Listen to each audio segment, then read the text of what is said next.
I like heard this thing where masculinity is like the frame and femininity is like the artwork. Oh. And we Wow. need the frame to hold and protect the art.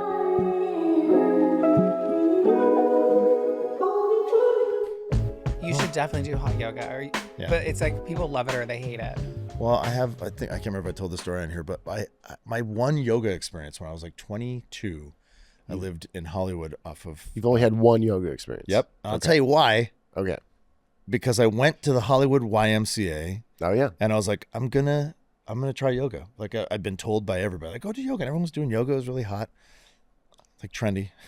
And I went in there, and it was me, and there's the teacher, the coach, and then there was like a bunch of younger women in there, and I don't think I saw any other men. And this guy was like the most cliche Hollywood yoga teacher with his ponytail, and we got 5 minutes into the thing, and he came over to me and he put his hand on my shoulder. He's like, "Friend, I think you're in the wrong place. Yeah, what? I don't think this is for you." And he like gently brought me to the door, and I remember like I didn't even grab the mat, like it wasn't mine. I walked to the door, and he was just like, "This isn't for you, friend." What? Like in the most condescending, and I was like, "Oh," and he was like, "Yeah." That's all you get. And then he just walked back into the class, and I left feeling like I'd been slapped in the face. But then also like, I was like, oh, he's right. Like, what the fuck was I thinking? I don't have a yoga body. And then as the years went by, I was like, fuck that guy. Isn't that kind of not the vibe of yoga? Like, you should go to Hot 8. Like, they're so loving and accepting of everyone. Yeah. Yeah. I'm actually a partner with them, and I just think it's so cool. Like, they're such a great community, and yeah, they give me free yoga for shouting them out all the time. All right. We just got you another another session. This is great. Hot 8. They have them they're popping up a lot now, but they have them in Sherman Oaks, West Hollywood.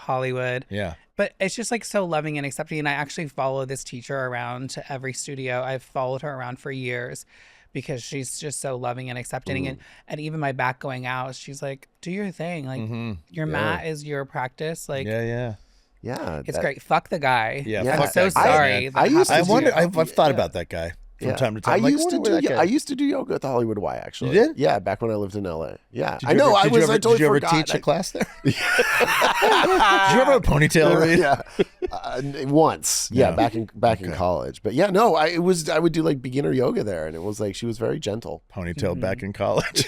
I want to talk about that later. We're gonna need that photo. Reed, for the edit.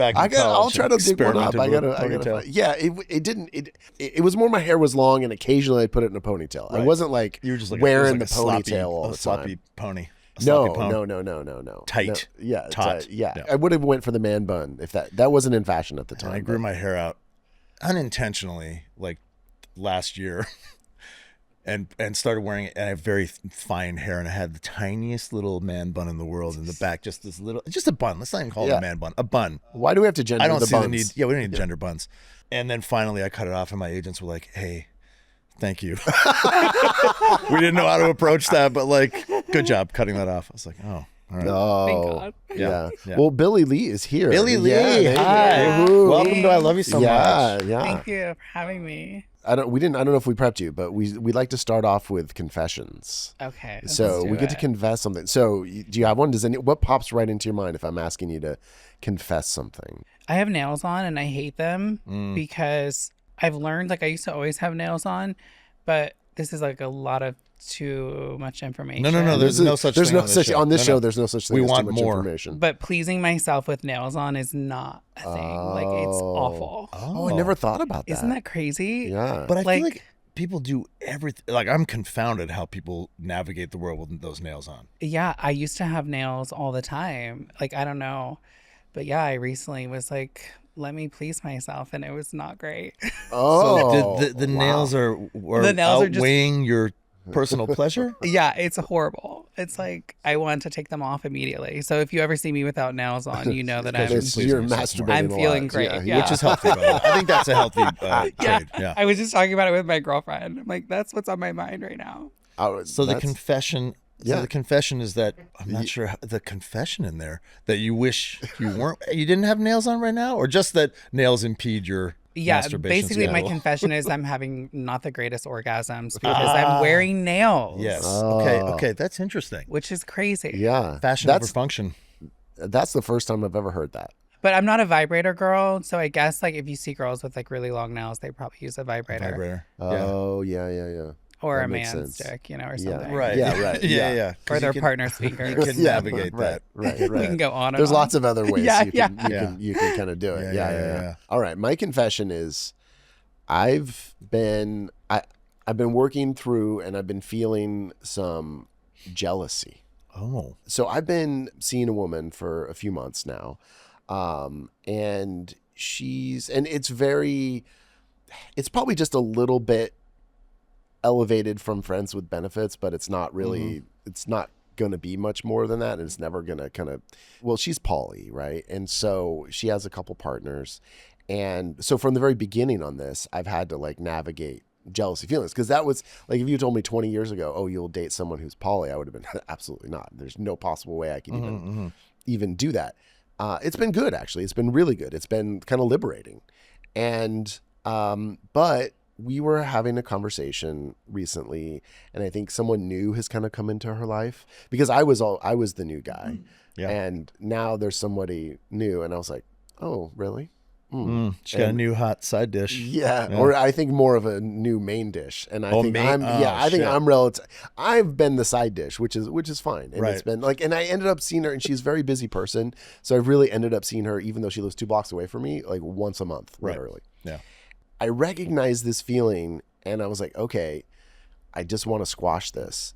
And it's just like I just breathe, and then I gave her a ride to the airport to fly out and meet her new boyfriend who lives on the East Coast. And which was fine. It was actually a really good experience for me to do that. It's like just letting go of that stuff. Because I think sometimes with jealousy, I don't know if it plays into it. Like, I feel like I can't experience new things or different things. But in this relationship, it's actually encouraged. Yeah. She's like, go find another person to date. I'm your biggest cheerleader on that.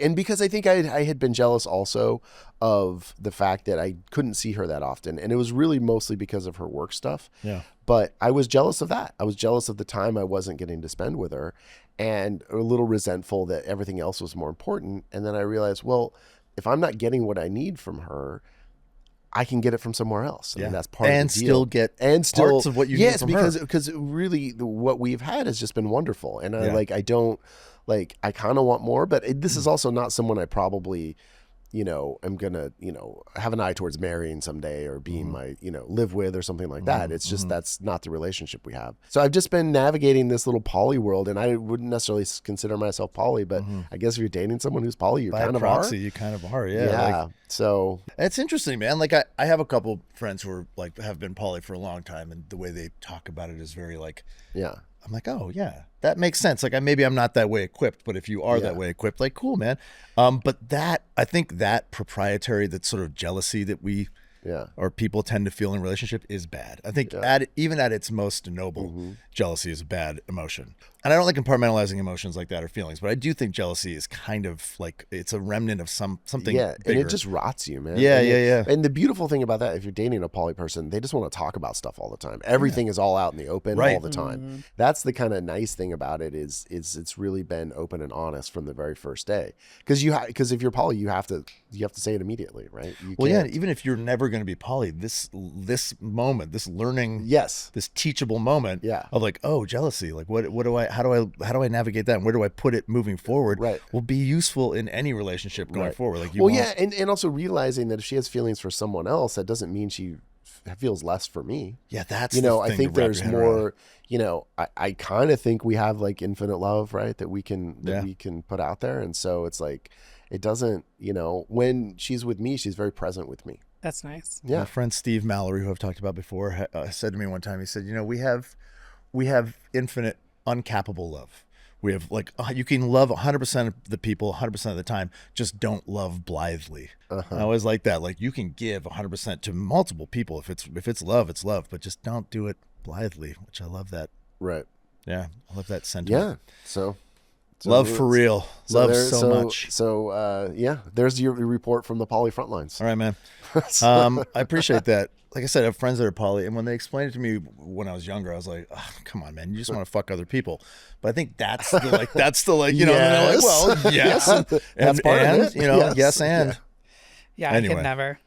Never. Yeah.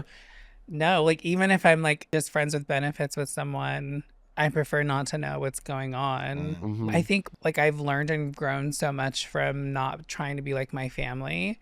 I've done so many ceremonies, ayahuasca, therapy, but I still like that insecure, I don't know, fear, the energy is, it's jealousy, I guess, but it comes up and it makes me feel a certain type of insecure, and I don't love that feeling. So I would rather just live in my la la land Right. and think that I'm the baddest only bitch in your world and we're good. It feels nice. It does feel nice to be someone's one and only. I said to my mom the other day on the phone, she was talking to me about poly, somebody, and maybe she was like, I didn't know Reed was, it was something from the podcast. She watches every episode. And I was like, yeah. And she was like, but I just think, you know, we're just wired to be monogamous. And I was like, I love you, Mom. I was like, I agree that like love is like this big, overwhelming emotion we feel. And when you're, when you're in love with somebody, they're everything, you know? I mean, maybe if that's healthy or not, I don't know. But I don't know if we're totally actually wired for lifelong monogamy. But I also don't know if in theory, the idea of like sleeping with other people or, you know, being open and talking about it with my partner, and we've certainly talked about it, is like fun, you know, like, yeah, maybe. But I think in practice, I'd be fucking torn up. I think I would become very old school very fast. I'd be like, I don't like this. Well, I don't like this and in my experience, I'm not in love with her. Right. And so is it easier? And so could I do that with someone I was like really head over heels, like in love with her? I don't know, man. I mean, I don't know. Right. I mean, I certainly like her a lot, and, you know, I have strong feelings for her, but, you know, I'm not like, I'm in love. So I know. That's the question. So I guess we'll stay tuned. I feel like learning for the journey here. Compartmentalize like your access to someone's body and their heart are very different.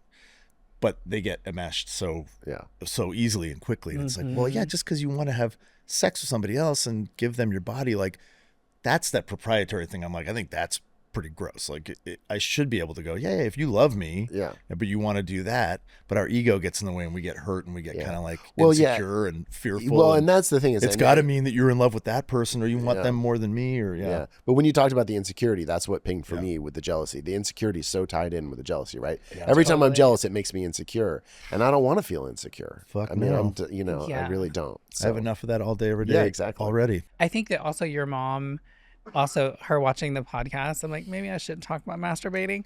No. I've talked about my affinity for butt stuff on here. I've talked about everything. My mom's like, I'm really learning a lot about you on this show. I'm like, yeah, you are. So No, it's cool. But I do think that like women, we are programmed like in a way, like even as like we nest, we're nesters. We create the nest and really kind of create the family, and the man goes out and does his thing, hunting and putting his sperm everywhere, you know, like there is like something, there's truth to it. There's There absolutely is like stuff. If we're talking about like what we are, if we break it down to the baser instincts, men are designed to go spread the seed and propagate the species, right? And I think we do to some degree, we have denied ourselves that we've romanticized love so much, and we've capitalized off love, and we make great greeting cards and movies and like telling that love defeats all, but like, are we really designed to do that? You know, maybe both. I don't know. I know. I love a rom-com. I do too. What's your favorite rom-com? Can you do that? Can you pick your favorite rom-com? Yeah, I mean, honestly, they're mostly Amy Schumer's movies. Amy Schumer, Yeah, she'll like make a movie, and me as a trans woman can literally 100% feel seen by her experience as a cis woman, and it goes with the writing and the characters that she chooses. But yeah, I think I Feel Pretty is probably my number one from hers, which is just really a message on like loving yourself on the inside, you know, like But yeah, she just does it for me every time. Yeah. Oh. She's funny. Amy Schumer is very funny. I think so too. Yeah. She followed me on Twitter at one point, back when it was Twitter. And, that was it. That was the extent Impressive. of our Relationship, goings on. yeah. Yeah. Wonder if Amy is aware of that in her writing. She wrote those movies too, right? Wonder if she intentionally, or if she just is that way. She just feels I told her. akin. Oh, you did? Oh, yeah. Yeah, nice. What'd she say? She follows me. She's a fan. She's really supportive. I've had a moment where I was like watching one of her most recent. It was on Netflix. Kind of pregnant. Yeah. Well, first of all, she's like keeping something from the lover, and I've lived stealth for a while, so I didn't tell people that I was trans, and I don't do that anymore. But it was something that I was navigating through, but the way she does this scene where she's like trying to hide the fact that she's not pregnant, but she's trying to be intimate with someone. I was just like, oh my God. Like I felt it to my core. Right. Because we follow each other. I was like, I have to just tell her. So yeah. I slide into her DMs once in a while. Nice. Nice. I used to be able to do that. Lost that privilege somehow along the way. Okay. My confession feel really empty now, but like it's something I usually on the show I get very deep on my confessions, and I feel like I've been talking about a lot of the same stuff. Like it's a lot about my like I feel less than, I'm feeling insecure, whatever. I did something the other day on a plane that I'm not very proud of. Ooh. And it kind of sat with me. Yeah. I masturbated on a plane. No. Did it involve long nails? I've done that. That's not that big of a deal. I was like in first class flying to nice Washington, and I had the biggest wad of gum in my mouth.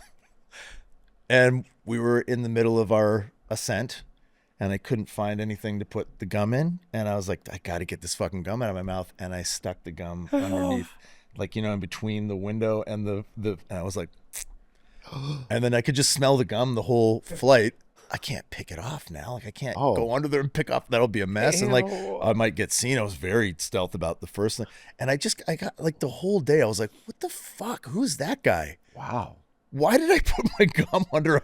Like I've Did you never torn a page out of the in-flight magazine? I thought about it. I was like, but that's gonna draw a lot of attention. And then like maybe later someone's gonna like. I thought no one will ever find this. Maybe that would just never be seen. I love that. Sorry, United. Yeah, I love that you didn't want anyone to know, but now you're just shouting it out on the podcast. Well, I'm embarrassed. Yeah. And I feel regretful. I feel rueful about my I keep doing like it even feels weird to like. I know. Did you hear me gasp? You said it. I was like, oh. No, that's so disgusting. Someone in first class is going to be like, what white trash person was up here? Yeah, they're going to be like, oh, and just rub their hand under their plush, beautiful. And that's where all the controls are, too, right here for the seat. So all you have to do is reach your hand around there. You could have asked for a napkin. We were in the middle of our ascent. I could have just waited until we hit our cruising altitude and been like, hey, can I have a napkin? Yeah, like 5 minutes. It was like this weird OCD moment of like, I felt like I was choking on the gum. I had way too much gum in my mouth. Were you high? No. It's those Mentos gum, and they come in a pack of 50, and I just kept so I had probably 6 pieces of gum in my mouth at that point. You got to keep it fresh. Yeah, man. I'm trying to, the only time I'm ever reckless with my gum is when I'm about to give a blowjob. What do you do with it then? I'll put it on the coffee table. Yeah. I'll put it anywhere, honestly, just so it's not in the way or in my hair, and then I'll get it later. Right. So but not on a plane. No. What if you're giving a blowjob on a plane? Oh, well then. That's in the bathroom, probably. Yeah. That's in the bathroom. Look, I'm confessing because I feel awful about it. And it made me feel like a fucking petulant child or just trashy. And I wish I never did it, but I did.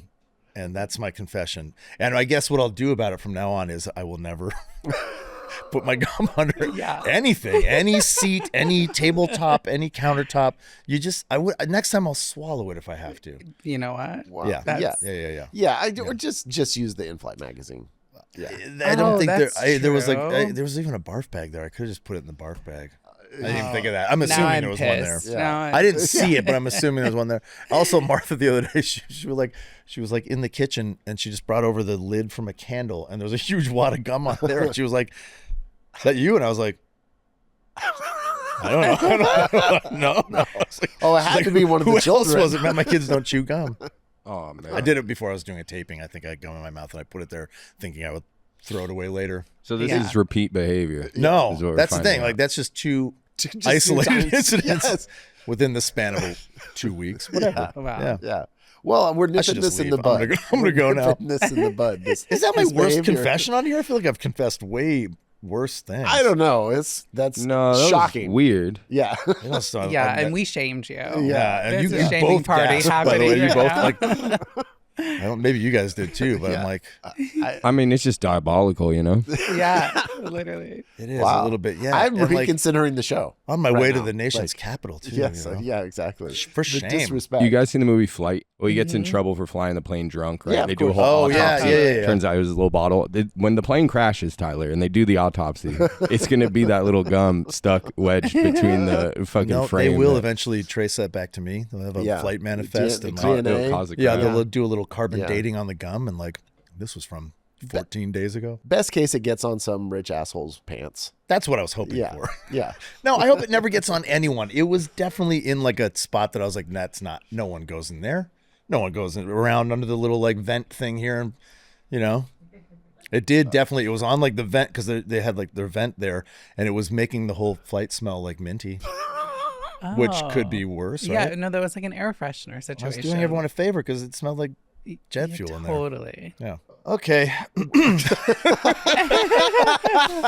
So just to recap, Yeah, you can't yeah. masturbate as much as you want with your nails. Right. I'm a piece of white trash, Yes, and and I'm you're poly. dealing with jealousy. Yeah, All right. and I'm poly, apparently. Okay. And you're don't know. poly, yeah.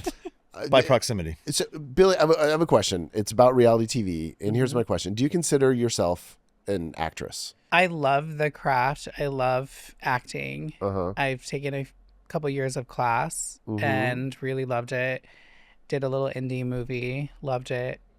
Reality TV, I think, is they sometimes make you do reshoots. Well, that's what I'm kind of getting at. Like, how And so how you real do. is it, and do you feel like you're acting in it? you Yeah, know? and my acting teacher, he was like, "Oh, you should be good. You're from reality TV." He's like, "I know that you know, is a lot of acting. It's kind of like more improv, and Right. they do feed you some lines. But the reshoots are always weird. Like I had to reshoot something that was a bit emotional. How do they approach you about reshooting an emotional? I'm imagining the first time around was probably a little bit vulnerable and revelatory, and it's there on TV. And then they wanted you to get your emotion better, or they wanted you to get it more. It's usually like if there's a technical issue with sound or something, or like there's a little piece to the puzzle that's missing. They were pretty good at like getting me back there because Yeah. you're like going through multiple producers. And then it was a scene with Lisa Vanderpump, and she was so used to reality shows, you know, so she kind of guided me into like, remember, this is what happened. This is what you were thinking and doing. And I felt like I was kind of coached back into that moment, which is very much acting.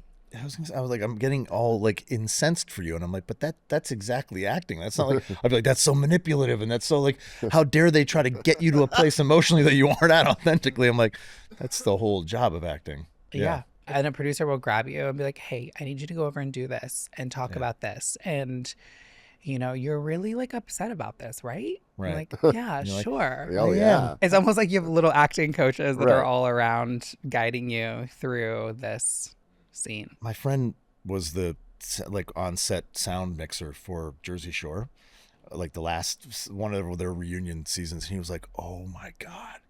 It's like, they're just great actors. Like they come in, they're all like best friends, man. They come in, the producer's like, hey, do that. And they try to like manipulate and everything. And they're just like, no, we know what we want to do. We got it. And but he was like, none of it's real. Like not a single word of it was like, quote unquote, real. That kind of blew my mind. I think I felt like I should know that. I should have known better than to think that Jersey Shore was real, but I want to suspend the disbelief. Yeah, I know. Man. Yeah. Yeah. I Jim think Tan it's like, Laundry. It's like one of those things where it's like based on a true story. Right. But like you can play with like go way beyond that. Yeah. But yeah, people that are like doing it multiple seasons, they're pros at it at this point. And how many seasons did you do? I did 2, and then I like appeared on the last one or 11th or something. It was interesting. I joined when they were all already friends. Yeah. So it was like the new kid, and I was very insecure. It felt like when you like start a high school in the middle of the year, like it I was did just that feeling. I did that once in the 8th grade. Yeah, it's Pretty awful. awful. How did that happen? How did you end up auditioning I was for it? casted. You were cast, yeah. I was blogging at the time when blogging was cool. This was like in 2015, 16. And then I think it was 2018. Producers saw my writing. I was really open and vulnerable, and then set me up with the owner of the production company, multiple meetings, and then I was thrown in. They vetted you. Yeah, it's Yeah. like you meet with like a couple of big producers, and then the final meeting is with Lisa Vanderpump. And she's like, or, yeah. I remember I was like so nervous, and I was like at Pump at the time. It was called Pump, I think. But yeah, I was really nervous, and she was sitting at a table waiting for me, but like I was at the bar having a beer Yeah. before, and I'm from Indiana. Like we down beers. Yeah. Like I'm a Coors Light girl. Yeah. I'm And Canadian, so beer is like yeah. water. Yeah. So I'm like drinking my beer when I got to the table. She was basically, we're having this conversation, and she's like, well, what's different about you? I'm like, I'm like, well, obviously I'm trans. Like there's a reason why I'm casted in the whole thing, Right. you know, like she didn't know. And she's like, oh, I could tell by the way you were downing that beer.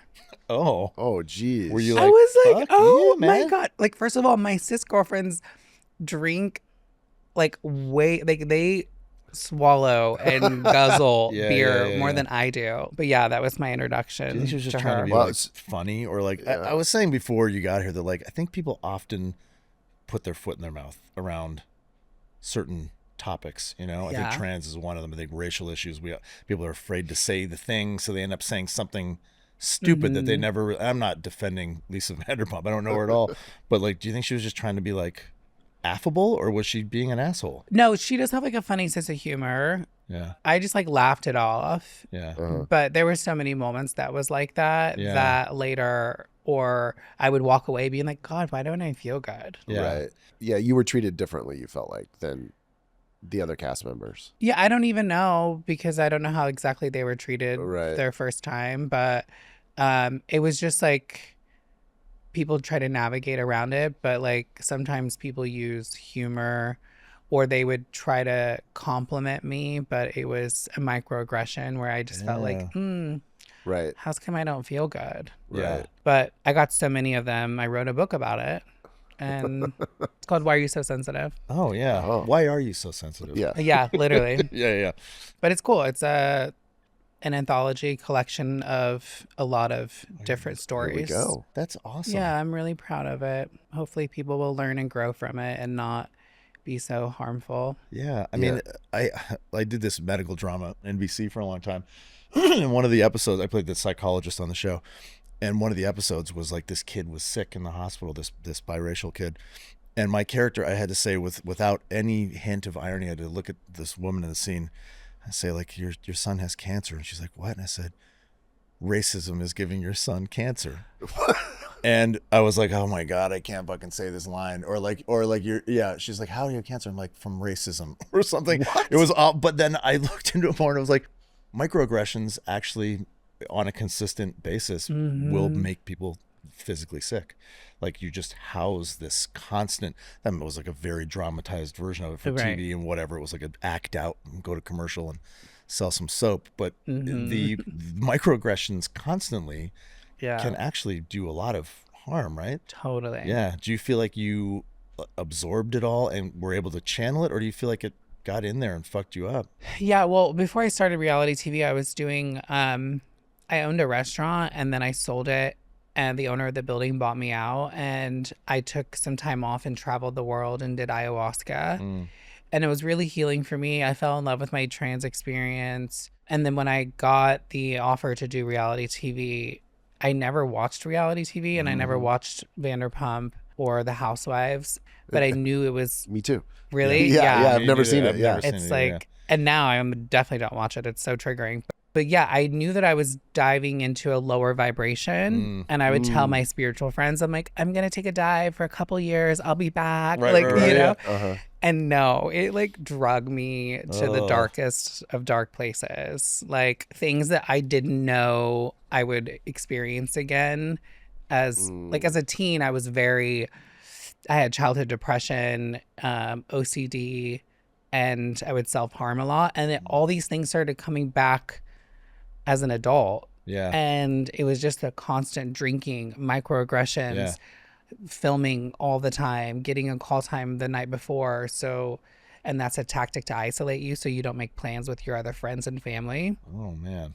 So yeah, it was just like a lot of drugs and alcohol, and it just took me in a really dark place, and it took years to get back to a higher vibration of love and acceptance. But that really I'm assuming that raised your profile as well, where where people now are like knowing your story or what they think is your story. And when you're out in public, now you're going to get recognized. And do those microaggressions from the set also then, make them more in your day-to-day life? They follow you still. Yeah, I mean, a lot of microaggressions would come from fans, because they microaggressions can be very easily disguised as compliments. Yeah. And it's like, how are you so pretty? How are you prettier than me when I'm a real woman? Oh. Right. It's just like little things like that where you're just like, how did that? It comes from the makeup artist. It comes from fans, but also like fans that will see a version of me literally 5-7 years ago and be in my DMs like, you fucking bitch. Right. I can't believe yeah. you. And it's like, what are you talking about? Yeah. Right. Like, it's such an edited, false version of who I was at that time. And I wasn't even in my greatest because I was drinking and, you're just around such toxic energy. Man, I can't even, I'm sober. I'm 8 years sober. If I had a camera crew following me around at like my most drunken and drugged moments, holy fuck, I would hate that record to be out there in the world. Yeah. Sorry. No, it's okay. Yeah. We're on the other side of it. We're good. Yeah. I wanted to ask you though, like you said, with the microaggressions and all, it sounds like you did a lot of work with traveling the world, and you said finding your spiritual sort of journey and higher vibration. When did that journey begin for you? Like, what age did you start to like really lean into like, okay, if this is who I am, I better get good with it, and figure out how to love myself? Once I medically transitioned, which was a lot of surgeries, I went to Thailand for my vagina, and then back to Beverly Hills a month later for all of my face and body. Like before my medical transition, people couldn't put me in a box. Like, is that a boy or a girl? I couldn't get a job. I was really beaten up by society to a point where I had to do sex work to survive. And when you do get all of these surgeries, it's really weird how the shift happens where society sees you as a woman and an attractive woman. And it's like opportunities were knocking on my door. It was as if the red carpet was rolled out for me just because of the beauty that I spent $100,000 on. Right. So that was really interesting. And once I did get that attention and I became like the cool kid, I didn't want to tell anyone that I used to be. That's where the stealthy part came in. Yes. Yeah. I could see that. I was like, oh my God, I'm finally loved and accepted. Guys are lined up to date me. Like, I finally feel, whole and complete. And I owned a restaurant and I had tons of regulars coming in, and I was just living my best life stealth until I started telling people that I was in love with, that I was trans, and how devastating that was to them. And it was as if I dropped a bomb in people's lives, and I would find myself just so depressed, and they would break up with me and not talk to me ever again.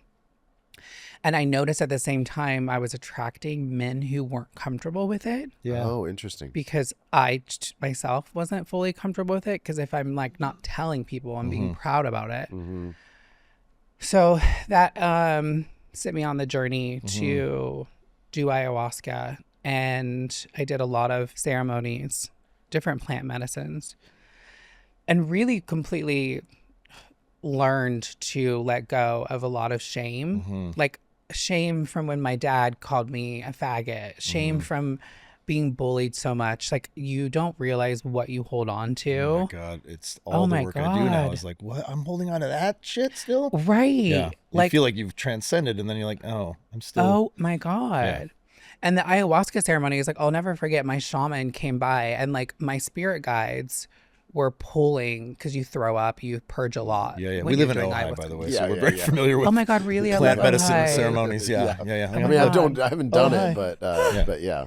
But yeah, I when I was purging, it was just really pulling out a lot of shame. Yeah. And then I had my ancestors or spirit guides were like, she needs Palo Santo. She needs Palo Santo. And when the shaman came around and blew the Palo Santo on me, it was as if like I literally blew open, and I just felt all of that shame and things that I was holding on to just leave me, like dissipate. And it was just so beautiful. And I felt so light for such a long time. Yeah. I mean, you do get back into society and you do experience microaggressions and Yeah. things, and like you lower your You vibration. probably close back up again a little bit. Exactly. Yeah, yeah, yeah. But it was such an amazing tool. But then I also learned I was still really insecure about my trans experience on Vanderpump, because I was told to talk about it and do these things. And I've completely fallen in love with my trans experience, not necessarily because of ayahuasca, but now I'm learning it's because of comedy, stand up. Oh yeah, I want to talk about that. Yeah. Yeah, because when you write and joke about yourself and you're so vulnerable, it does something to you where like no one can touch me. So I am so grateful for ayahuasca, but I can't, like, it's comedy has done something. Yeah. Like I used to never be able to be like, yeah, I used to be a man. Now I'm up on stage talking about my old dick. I It's know. like, I've watched what? your comedy. It's really funny, man. And I think it's very true that like, yeah, plant medicine can take you part of the way, or it can take you all the way there. But then, invariably, society is still a motherfucker, right? Yeah. And things are like, people aren't all changing around you at the same pace that you are experiencing. And so like even my therapist, who's now big in plant medicine, is like, yeah, it's like, after like 7-8 weeks, like some of my old patterns start to show up again. I'm not a comedian, but a comedic actor, and anything artistic that gives you that catharsis, I think you got to marry the two, because I think being a comedian, I think, is like a crazy comprehensive education on who you are. Yeah. Like all my comedian friends know exactly who the fuck they are. I love stand-up comedians. I have a real affinity for stand-up. Yeah. I tried it once myself and just bombed so badly. But yeah, I ended up like making like armpit fart noises. Oh, it was my not good. I know. I was God. like 19. I should probably go back to it. Yeah, you should. But you I think should. that's great that you found like something in life beyond the healing that you experienced with the medicine that can help carry forward that feeling, that like elation you felt. Yeah, it was so unexpected, but so incredible. Yeah. So yeah, you just went on tour with Rosebud Baker, right? Yeah. We How have did a little that break go? right now, but I'm still on tour with her. You're still on tour. Okay, great. Yeah, it's so good. She's really supportive. It's funny because she's a Pisces too. I'm a Pisces, but she's like a hardcore March Pisces, and I'm like a crying all the time February Pisces. Okay. But literally every time I talk about her, I just like tear up, because like it's such an opportunity and I'm so grateful for it. Like she'll like send me little notes, like she'll write things that like she'll think of me, like jokes that will be on, or a tag. And then also just to be a better comedian, I have amazing coaches, but you have to do a lot of sets. It's like going to the gym, getting your reps in, And when you're in LA, you may get like 3 sets a month. But if you're on the road, you get like 5 in one weekend. Right. Constant. And you're not doing 5 or 7 minutes. You're doing 20, sometimes 25 minutes. So that's so long. I know. To just be like trying shit. I mean, you have your sets, but I'm sure you're also trying shit all the time, right? Yeah, I am trying new stuff. I'll like try it with my coaches first, and then I'll try it on stage.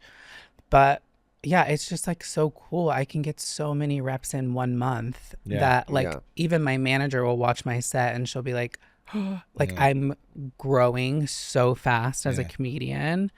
And that's do you feel that internally, or is it more you're relying on external kind of like validation that like, hey man, you're doing it, you're a comedian, or do you know? I know because I don't bomb. Like Right. you know, like Mhm. I've only bombed a few times, and that's I think rare. You have to though, right? Yeah, you Yeah. have to. I mean, Yeah. those I literally cry all the way home, Right. but like you learn Right. so much from them. Yeah. Yeah. Yeah. But yeah, I watch my own sets back. Rosebud was really big on, you know, record your sets, even if it's just audio. So I can tell that I'm getting more comfortable and stuff, but the feedback does really help. How long have you been doing it for? 3 years That's almost. You seem like a Yeah. seasoned to me. You know, when I watch you on stage, I'm like, oh my god. And then you said you have coaches. Like, that's not common, right? Did you like you knew you were going into it? You're like, I'm going to do this with like the help of professionals. I want to like tackle this like an acting gig almost, or like So I didn't know that I was doing comedy. I sold a half-hour comedy pilot to ABC Disney. nice. And my team at the time was like, you should probably learn how to write comedy. So take a comedy class. Okay. Mm. And I did. I signed up for a comedy class and I signed up for acting. A comedy acting class or a comedy writing class? A comedy stand-up class. Stand-up class. Okay, separate got it, from got it. acting. Yeah, yeah, yeah. My acting was at Playhouse West, the Meisner technique. And then comedy was a women's comedy class. Okay. Pretty Funny Woman was what it's called. And both teachers separately, it was like, you have something, I'm offering you a full scholarship to come back. So I Shit. did it for 2 years. My teacher was like, I really love your point of view and your timing. And I just kept on getting booked. But what I did was I immediately attached myself to a coach. And so what they do is they help you write and help you really like lay out your set. But then also I have another coach who will watch my set, and she's like that strict grandma where she's like, what the fuck, why are you taking so long? Why are you doing that? Oh wow. Like, speed it up. Like, why are you sitting on your stool? You haven't earned that yet. You know, like all these things that I'm like, for me, I think it's important to have coaches. Yeah. Because I want to be the best. I want to be really good, and I don't want to just like fuck around. It's such an amazing form of art that I want to respect it. Yeah. Right. And it's also like a being of service in a way, because you Yeah. make people laugh. Yeah, yeah. I want to handle it with care and do the best I can. Well, and representation, inclusion, you know, inclusivity, all Totally. that. Like, I think if people can feel seen, like you felt with Amy Schumer, Yeah, like, fuck yeah, man, that is of service. That's really helping people, you know? totally. Yeah, and comedy, it just breaks down walls anyway. You know what I mean? Like being out there making jokes about shit that make other people uncomfortable. That's like the kind of therapy we Yeah. all need. Yeah. No, it's great. I think too, it's like I'm learning how to make the people who have never met a trans person, the MAGAs and Trump supporters out there, like, how do I educate them and also make them laugh? And it's cool because I'm getting to a point where people come to me after the show and like they want to hug me and say hi. Yeah. What are those transactions like? Those interactions? Well, I have a whole bit about how most of them slide into my DMs later. Right. MAGA men, like they Yeah. don't vote for me, but they want to fuck me. Right, You know? right, Like right. I have a whole lot of bits about MAGA, and so they like really laugh at themselves, and then Yeah. they come and talk to me. But you know, it's like I'm willing to be their trans starter kit. Like, you've never met a trans person, come see me Right, after the right, show. right, I'll yeah. shake your hand, Yeah. Right. like, and show you that I'm just human. Yeah. You know. Hey, Reed, I was thinking this week, maybe I try a Patreon ad. Oh, You just have to say the thing that it is, the destination, because I can never remember. Okay. Patreon.com// /IOYSM pod. There's where you need to go to show your support to our little show here. On the Patreon app, we have many, many perks for you. We have Tyler's Tuesday Tales, Ooh, I Reed's love Song those. of the So funny. Week. We got some BTS stuff. I just took you to the con in Washington I was at. That's right. Ad-free episodes if you don't want to hear this, because who Right. does? Yeah. Reed, we always like to tell our fans, like, we can't do this without you. We really can't. And the more support you can offer us, the more content we can offer you. It's kind of a quid pro there you quo go. situation. There you go. So please, if you want to show support, and we would love you to, go to. Patreon.com/IOYSM pod. See you there.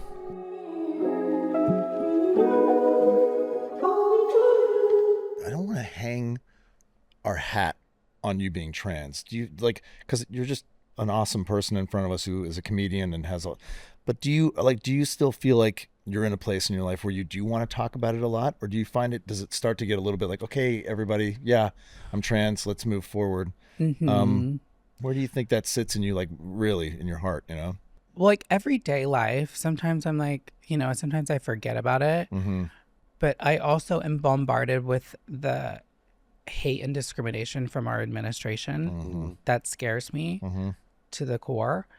So it's something that I feel I still have to talk about and stand up for in a way, literally. And then also when I'm dating, it comes up. Yeah, sure. Like it's easy to say, oh, you're just a person, because I am. Yeah. But when I'm dating someone, they need to know. And once they do know, then they start to think like, am I gay? And I'm like, no, I have a vagina. You're You've a woman. eaten me out. Like, what are you, like, all the things. But so it's something I still have to, I wish I didn't have to. Yeah. But where we are with the hateful violence and ignorance, I do. And I've heard people be like, well, you talk a lot about your trans experience with stand-up. Why don't you talk about other things? And I am working on other things. I have a very crazy white trash family, and there's a lot of comedy in that. I love my family, but Yeah, me they too. are crazy. Me and too. Pretty Canadian white trash. Yeah. Yeah. I'm home all the time visiting them, but they're crazy. But yeah, I'm working on other things. It's just, we're in a time right now where like my rights are literally being taken away. Yeah, Sure. Yeah. I mean, people in Kansas that are trans can't drive. That's so fucked, man. That's It's- so fucked. And you could, like, literally a guy could have 3 DUIs. Yeah. And they're like, oh, he's still learning. Yeah. But a trans person can be arrested and imprisoned to up to 6 months. I don't even understand how they arrived at that. How is that? Like, what is, there is no actual logic to it, but what is their logic with making it illegal for trans people to drive? They're just trying to paint us out to be these monsters. Yeah. Right. They want someone. To me, it's a form of brainwashing. I've always been an activist, but when I first protested in North Carolina, it was like, I think in 2013, it was, or maybe 2014, I don't know, but it was the HB2 bill. It was like the first big bathroom bill. And I'll never forget, the Republicans had a concert set up, and in between country singers, and they had free hot dogs and free little American flags passed around. But in between each country sounds right. singer, they would have a politician come on, and they would say the same thing over and over. Trans people are going to rape and murder your children in the bathrooms. We have to protect our women and children. Good God. I was like, this is literally a form of brainwashing. Yeah. And it's happening. It still is It's happening. Like, it's like a parody. It's like Orwellian. It's like this repeated message that's not real. That's not real, because every person that gets arrested for anything in the bathroom is usually a priest. They're all cis male, hetero, or gay guys. Yeah. They're not drag queens. They're not trans people. Obviously, a lot of it's distraction now, right? It's like, the real predators are being fingered, and it's like, no, look over here. Look at these trans people are the worst, Yeah, Yeah. well, but it's taking basically the most vulnerable population that you can come up with and scapegoating them for already political very gain. I mean, it's like marginalized, it's like they're the easy target. People don't understand it, and you can fearmonger around it, and then there you go. So it's, I mean, I don't know the way out other than, I guess education. I think what you're doing, the type of stuff you're doing, is the thing that we need. I mean, it seems to me it's humanizing it, and I just feel like so many times in the culture wars, people they're so afraid of things, and it's because they don't know a gay person, they don't know a trans person, they don't know a black person, they don't know an immigrant. All these marginalized groups that people are railing against. It's all out of fear, and it's xenophobia, right? It's easier to just not ask what your experience is, right? Because if maybe I don't want to know, maybe I'm afraid of what I'll say, maybe I don't know how to approach it, maybe I don't, it's just unknown to me. And I think people would rather just, not all people obviously, but most people would rather just live in like a bubble and be like, and believe the fear mongering. I want to ask you something. This is something I've thought about a lot. I feel like the vilification, is that a word? Vilification, and at the same time the fetishizing over trans women seems to be a much more loud thing than trans men. I have a couple of trans men friends. Do you find that? Do you think that there's like this dichotomy of like the fear and also this like real fetishizing of trans women? I mean, you're saying a lot of straight guys, MAGA dudes, show up in your DMs. I'm like, that's pretty fucking telling that there's like the fear mongering, but also like, I think you're kind of hot, you know? Yeah. Well, I think trans porn is like one of the number one porn. Yeah. And then they also say like in the red areas, the people that mostly vote for Trump or Republican also have the highest trans porn. Like I think one of the porn websites came out with this whole thing, and I'm like, I can see that. Like they put some metrics out there. I'm like, the app, Grindr usage goes up during Republican conventions. Oh, does it? Oh, shit. Area of it the literally convention, crashes. yes. Oh, wow. It literally crashes. Yeah. God, it's so fucking funny, man. Why does it always just come back to the fear? I mean, I get it. We're a fearful people, but it's all like the ever-present fear. But then the next step is like, okay, what am I afraid of? And I think that's like, that step doesn't get taken. There's like, just as I'm afraid. And it's like, well, okay, break it down a little bit. Maybe it's a useful feeling. Maybe you should be asked. You should be curious about your fear. Yeah. I went to a pool party back home in Indiana, and there was a couple transphobic guys there. And one of the women was like, yeah, my husband, I don't know what it is. And I was like, yeah, I felt the awkward energy from him. But I'm telling you right now, he went home and masturbated about me. Right. Because it's like that awkward energy of like they hit on me, but also like are afraid of me. Hate on you and hit on you at the same time. But then they're also like in the Facebook world, they show up as transphobic. But when I'm asking for a light of a cigarette, they're like the first ones to like literally hand me one from their own mouth. Like there's just little things that I notice. I'm like, oh, like you want to fuck me. Yeah. And that's weird to show up in such intimate settings versus being on stage and then guys sliding into my DMs. Yeah. But it's definitely happening. And I don't know why it's like the thing that they're so afraid of, they're also so attracted to. That's what I'm saying. The fetishizing and the vilification feels so North American to me. This puritanical sort of like, well, we got to have a taboo thing. I got to love a thing that I'm supposed to hate, you know? Yeah. It's very North American, I think. I don't know if it's the same around the world, but like obviously in some places, but you know, I'm curious about that's so big in our society. I mean, it's through really Christian is. nationalism, whatever. It's all there. It's this like this dirty underbelly that's like we all know about. Like, why isn't it just okay for you to want to fuck a trans person? Like, just what's wrong with that? But I wonder if you took away the forbidden nature of it, or the taboo, that's what I'm saying. that if like those guys would still be interested. Yeah. Is it just because it feels taboo that they're into it, or is it because they're genuinely like trans women? Yeah. Or both. Or both. Probably. Yeah. Both. Whenever I meet a comic who openly talks about being with trans women, I'm like, you're so cool. Like anyone who is just like openly proud to not just fuck, but date a trans person, I just am so at awe and amazed and proud, because it's such a challenging time right now. Ian, man. Yeah. Ian Fidance. Oh, Fidance. He was on our awesome, show. Man. Yeah. Yeah, I don't think Do you know Ian Fidance? Ian, yeah.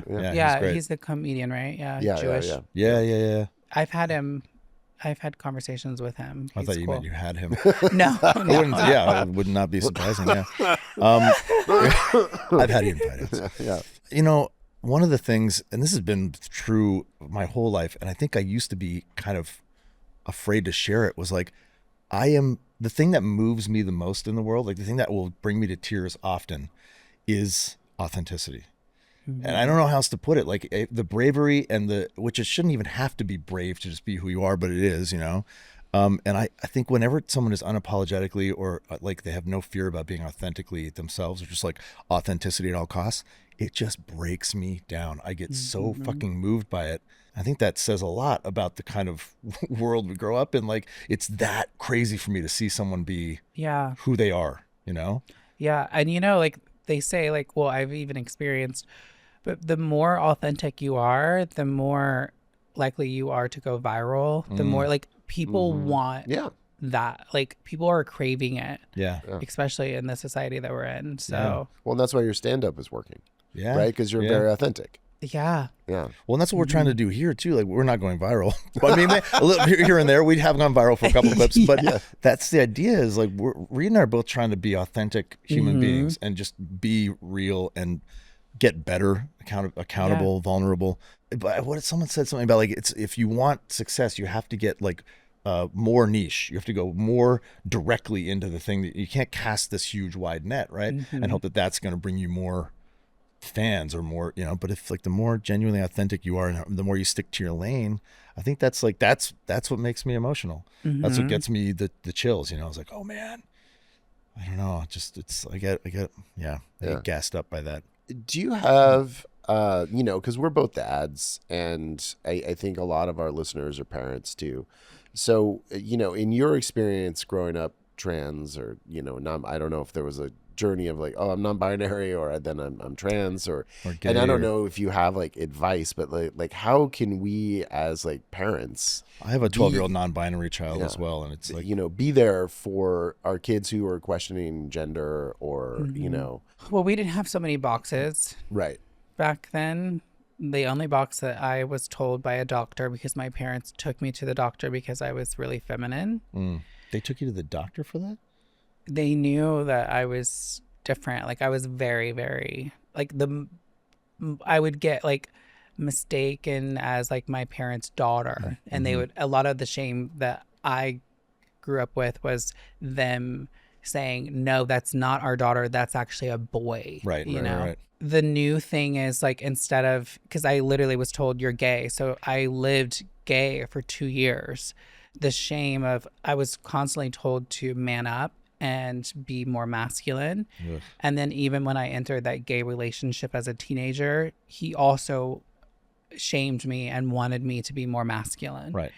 So I knew that that was the wrong choice for me, but it was the only choice that I had That was the only box. to express my femininity. And also I'm attracted to men. But now I think for kids that the gays, that's not there. It's the non-binary. And to me, it's just like, kids don't want to be put in a box anymore. Yeah, they don't want that. And I think it's important for kids to go through, even if it is just a phase, the non-binary phase, to find out what they are feeling and what they want and who they want to express. We are born with masculine and feminine energy, and I really fully wanted to express my feminine energy, and I still do. A lot of my cis friends who are women choose to express more masculine energy. Doesn't mean that they're trans or non-binary. But yeah, I think it's just having an open mind and just remembering like they don't want to be in a box. That's the reason why they're choosing to not be bind to something. And just having grace through that time, because it's such a challenging time for kids. But yeah, I can't wait to be a mom. I plan to adopt someday. And I just think it's so cool to see parents and how, especially in California, how open they are. So different than me in Indiana. Although I gotta say, like even in a town like Ojai, when Gabe decided to announce to all of us and tell us that they were non-binary, people had some shit to say. You know what I mean? Even in like a little hippy dippy town like Ojai, everyone's got something to say, as I'm sure you're aware They of. do. And Even if they're trying to be supportive, oftentimes it's like, hey, that's not what they need. But I think you're right about there are so many ways to identify now. There are so many boxes that you can tick that I think ultimately what that's leading towards is like just all the boxes go away. You know what I mean? It's just one big human experience.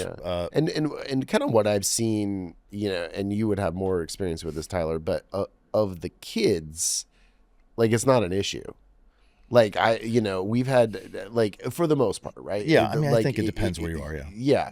But, you know, where like using they, them pronouns is like for the kids, it's like simple. And, you know, my kid has been using those pronouns for their non-binary friends since they were like 3. And it just was like so easy, you know, didn't have to think a thing above it. So it does feel like in the peer groups, there is more opportunity for support than there would have been a long time ago. Sure, man. I mean, like you were saying, there was only like one box really in the 80s for me. It was like, are you gay or are you straight? Yeah. You know, and don't be gay.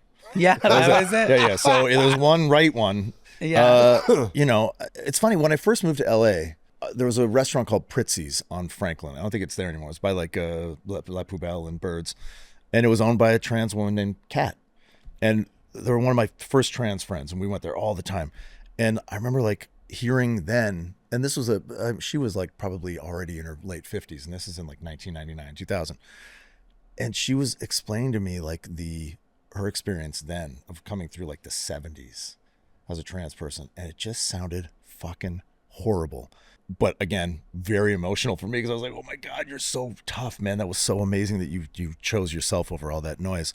But I think to your point, like the journey from then till now is good. It's not, I don't think it's like perfect. I think there's still a lot of bullshit and like, but man, it's progressed a lot. I think our kids definitely, I'm not as worried about them in that regard, you know, like the sort of openness to your experience, but there's other shit to worry about, obviously. Yeah. Like when Gabe was 6, when they decided that they were non-binary, and everybody was like, oh, yeah, you know, they're so young. And I was like, yeah, I understand that. But like, what does it fucking matter to you? Like, what do you fucking care, first of all? And also like, there's like fluidity. Can't they express themselves this way? It's like, I'm not going to tell them they can only play the drums. Right. Or like you will have to, if you pick the saxophone, that's it forever. Like you can fuck around, man. And like try all the different experiences and like, yeah. I think that's kids are more, they're able to do that now, I think. Yeah, don't force them. It's like even when I've dated a guy who was like his whole life was like his dad forced him into football. Like his whole identity was forced into football. And he hated it. Yeah. And like it fucked him up mentally in so many ways. And also physically, like he had so many issues in his knees and like I think he might have had some brain damage. But I was just like, why force someone into something? Yeah. Like I'm gonna love if my kids want to play soccer. Like the dream is to be a soccer mom and live in Venice. Right. Like right. Yeah. But like if they're not down and they would rather have a dance class, like more power to you. Yeah. Like I don't think no matter what it is, if it's gender, sports, anything, we don't need to force them. Let them express who they are. Yeah. And I think that like, you know, there's this constant conversation, especially from Trump, that like we're throwing medication on these kids. That's not happening. Right. When they get a certain age, when puberty, some kids want to take puberty blockers, hormone blockers. And those things are reversible. I wish I had the opportunity to reverse. Like I remember when I was going through puberty, it felt like a monster was growing inside me. Oh, I wanted to ask because my non-binary kid is 12 and they're terrified that puberty is happening. Yeah. Soon. Yeah, like panic attacks. It was so devastating to me, and I wish I had that. But then there's experiences that I wish I didn't have it, but then I'm also like thankful for the learning experiences that I had. And also the more I leaned into my femininity as a child, the more I was bullied. And so I really had to pick a few years of my life where I leaned into the masculine side. Yeah. And it gave me a little bit of freedom to just be and not be bullied, you know? So I got to play with that energy. With your masculine energy. Yeah, I definitely had to do that. Yeah. But we're not out here drugging our children, you know? It's such a thought out thing. You have to have a therapist. You have to be, there's all these things that go with it, and we can have a longer conversation about it later, but. No, agreed. Like, I don't think it's just tossing prescriptions at kids. Like there's a whole protocol, you know? Right. Yeah. And your kid, I mean, unless you're gonna like trust your kid up and make them do some shit, like they have to be on board too, you know what I mean? Like, I'm not gonna just make my kid take pills, like mash it up into a spoonful of jam, you know? Like it's got to be a concerted team effort. But like Gabe, and again, Gabe is cool with me talking about this because they've been so open about it and brave about it, but they're teaching sexual health and wellness. They're in grade 6 now, and oh my God, and this is a child who like won't let anybody see them in any state of undress. They're very private. They're very, which we've always respected. And then they're seeing in books all these like images of nudity and things that they just can't handle, and they're starting to have these like weird panicky moments. And I'm trying to figure out how to talk to them about like, well, you know, you're going to have to experience some things, you know, unless we go the route of puberty blockers, which they don't seem to be interested in. But it's an interesting conversation to be like, hey, man, like your body's just going to do some stuff. You know, it's stuff that I think you probably know about, but you haven't experienced yet. And it's going to be uncomfortable. Like you're going to hate it for a while. like for a while. Yeah. You know, Well, like and I mean, everyone hates puberty, Everyone. whether they're, questioning their gender identity or not. You I know? don't remember hating puberty really. Yeah. Maybe Yeah, parts of because it, some men are like, my balls are dropping. Yeah, I got yeah. hair growing. I was also like a they're- really sure, high pitched voice, chubby yeah. little kid, and then when my voice dropped, I was like, yeah. Yeah. Well, you can get excited about it, but it still is hard. I remember crying to my mom. Or even just hating middle school. You know, At 13, I remember going to my mom being like, is my voice ever gonna drop? It was like this had a very high voice. Oh, hi, Tyler's Yeah. mom. You know, there's nothing like that's like such a trope. The little like chubby, high pitched Worse. voice kid. Yeah. But as we're wrapping up here, we should touch Oh on. my God. I know. Sorry, man. We're really trying to talk about and think about and exist in this space of non-toxic masculinity. And I think we like to ask people, what's their version, or what does masculinity mean to you, or what does positive masculinity mean to you? Safety, protection.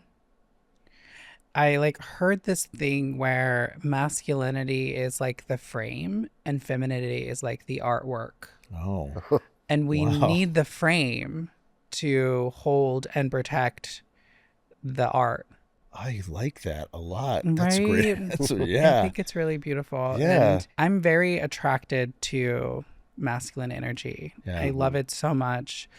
And I always feel safe around it when it's non-toxic. Mm-hmm. So I hope, men or anyone that want to express their masculine energy knows how beautiful and powerful it is, and that they handle it with care and express it in like graceful ways, as much as I could say. But I just love it so much. That's beautiful. I think we've had variations of an answer like that where it's like, well, quiet strength or accountability, I think, is a big one. Vulnerability, being strong enough to be empathy. I love that imagery of a frame, like some framework to just kind of help allow what needs to happen here happen, I like to live in the middle too as well, but it's like, Yeah, if you totally. can also hold that frame, Well, we all have masculine and feminine energy. Yeah, absolutely. So you're definitely allowed to play. Oh yeah, I do. I'm very aware of I love my fluid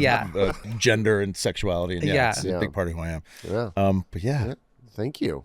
Yeah, of course. Thank you really so enjoyed much, having Billy. you. Thanks for having me. Yeah. And thank you to everyone, of course, who is watching, and especially our love bugs, our Patreon supporters. Thank you, Jonathan Newman, Roblin Rougette. Thank you, everyone, for the support of the show. Your support means we can come here and do this. So, Billy, real quick, where can people find you? You want to give us some plugs here. Yeah, you can find me at It's Me Billie Lee on Instagram, and I am currently going to be back on tour in a month. You can catch me there and go see a show. I always say support. People are like, how can I support trans women? How can I support you? Go see a show and laugh and learn. Bring people. Yeah, bring people with you. Yeah. Yeah, and it's not my show. Any person that is trans or non-binary, go and support them. Thank you. all right. Thanks, everybody. Thanks, We love Billy. you so much. Thanks for coming in. Yeah. Studio Time 42. Thank you, as always. Yeah.